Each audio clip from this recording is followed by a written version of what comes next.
early days of America, people were concerned about education. They wanted children to read and write and do arithmetic.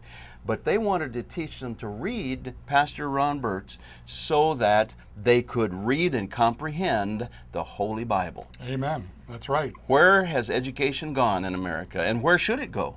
Well, I think about, there's been a lot of talk recently about Common Core, and I believe that the real problem in education is the involvement of the federal government. I am a last of a dying breed in this country because I went Norwegian? No, actually German. But I went to 8 years. My first 8 years of school were in a one-room country schoolhouse back in Tripp County. Me too, in a different county. And as I look back at that, those were the 8 best years of my educational experience. The best 3 years of my education was in the first grade. Third grade. Oh, okay.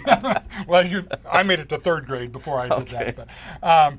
But back in those days, when I first went to school, my father was on the school board. The local school board of that particular one-room schoolhouse made the decisions about who the teacher was. They hired and fired the teacher and so on.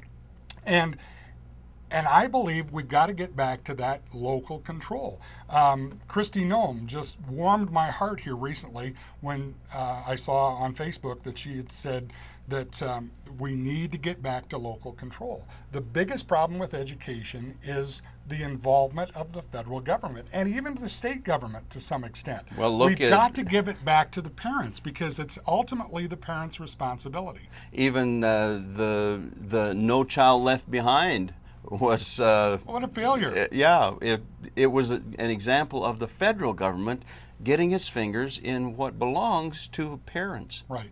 And the federal government comes down with so many unfunded mandates that says, well, you have to teach this and you have to spend so much time doing this and that.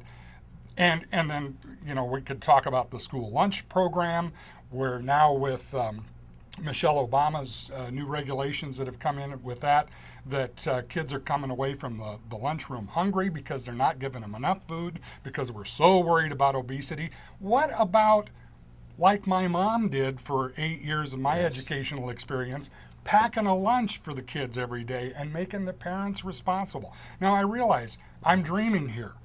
I don't know what it's going to take to get us back to that where parents take responsibility for their children's education. But I think it has to, otherwise it's just a disaster. Well, we've talked a little bit about Common Core. There is a common thread in successful education, and it's spelled parent involvement. Amen. Thank you for tuning in today.